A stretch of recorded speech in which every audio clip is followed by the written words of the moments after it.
President Trump talking about mobilizing if necessary in places where governors won't get a handle on violence. Joining us right now is Congressman Andy Biggs from the state of Arizona. Congressman, what did you think of the president's speech?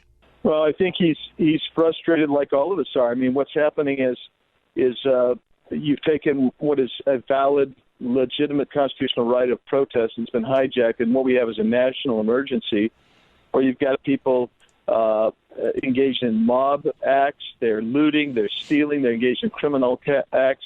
This is a national emergency, and you have at the same time folks who are supposed to be leaders not leading. They're not enforcing the laws.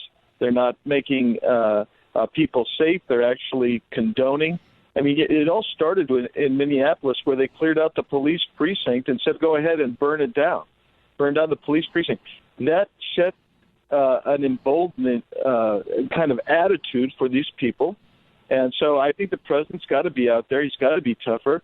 He's got to be strong. And he's got to say, look, if you're not going to protect the rights of Americans and protect their lives and their property, and you're going to allow these people to engage in terrorist type of activities, then we're going to have to step in. If it's going to be a peaceful protest, then definitely we should respect that. I think I've protested. I'm sure you've protested. I've marched for causes that I believe in, and I've waved signs, and I've stood in front of elected officials' offices and waved signs. I've had it done against me. The point is, people have a right to say it, but they don't have a right to be criminals. I agree with you, but is there a concern? What are the constitutional restrictions on the president sending the United States military into the states, though? You have a problem with the posse comitatus issue where they're not supposed to be used to enforce laws within America. That's the real constitutional rub that you have. What you want is these people to and I'm with you. I want federalism. I'm a big believer that the governors should govern their states and the federal government should really be constrained and left out of this. But at some point, when you have terrorism going on, you have to try to find how you're going to resolve it. And there's some statutory authority that's been given, but I don't know that it supersedes the posse comitatus provisions of the Constitution. So it's a dicey thing, Mike, for sure. When you let me shift for a moment. You wrote an op-ed piece talking about the CDC can no longer be trusted. First of all, why did you write that? What changed your mind on the CDC? Well, I've watched them from the very beginning of the COVID outbreak, and what they've done is they've issued contrary and contradicting policy recommendations from day one, and that includes everything from their modeling, which was terrible. And then they would change their models, and they would do different assumptions.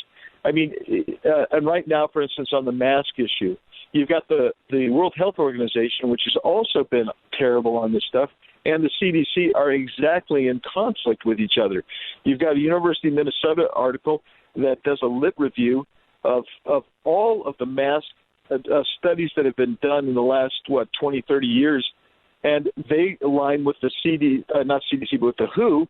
And then you got the CDC coming in. You got Fauci basically admitting that the mask thing is more of a virtue signaling. It's kind of a symbol type of thing, and it isn't effective. So those types of things that you see with the CDC that are consistently wrong and inaccurate based on science and data, they really make me wonder what the heck is going on with the CDC. So if the governor of Arizona is basing the opening of Arizona on CDC guidelines, where should he be looking if not to the CDC guidelines? He needs to be looking at the health experts in Arizona, what's happening here. He needs, we've got some really good, solid people here who are going to tell you, and these are different models that we have. He needs to find out from CDC what's going on. The CDC has been contradictory, and he needs to do what I've been trying to do, is get them to come clean and tell us what the real facts are, what's politically motivated in the facts. So he's going to have to take a lot of things into account. There's no doubt about it. It's a hard job, but he's the governor, and you get to make hard decisions when you're the governor. Yeah, and that's the thing is the conflicting data and the changing models. But the concern for me is our economy's in shambles. We're opening slowly. We're trying to open responsibly. But who should we be listening to? Whose data is right? And if none of it's right, then how long are we going to be dealing with this? That's such a big concern for everyone. Oh, Mike, you're exactly right. So So what I do every day is, and I think this is something we should do, is go on every day. Your news just did this and talk about the data that's coming into the Arizona Department of Health Services. Now, a lot of it is reporting, who's reporting is done right. And then you what you can basically do is convene and put together a panel all across the spectrum and see, because you still have some folks saying, well, we should be closed for another year, and then you've got other folks that saying, we should be following the Swedish model or even the German model, which has been so successful, or Japanese model or the Taiwanese model. So get that full spectrum of discussion and debate going, so you get a feeling and understand exactly what the issues are. And I think when you do that, and by the way, I interview epidemiologists every week and experts every week trying to get information. And I would just tell you that I don't know where the CDC is coming down. I mean, actually, I had a CDC doctor tell a friend of mine, because he wasn't wearing a mask, that he was going to kill everybody. And that's the kind of outrageous panic hysteria that the CDC has wrought, along with Fauci and Drs. Fauci and Birx. So there are panels out there of experts all across the spectrum that you can meet with, find out what their interpretation of our data is, and then invoke policy based on that. Congressman, we always appreciate talking with you and the updates. Look forward to seeing you next time you can come in studio with us.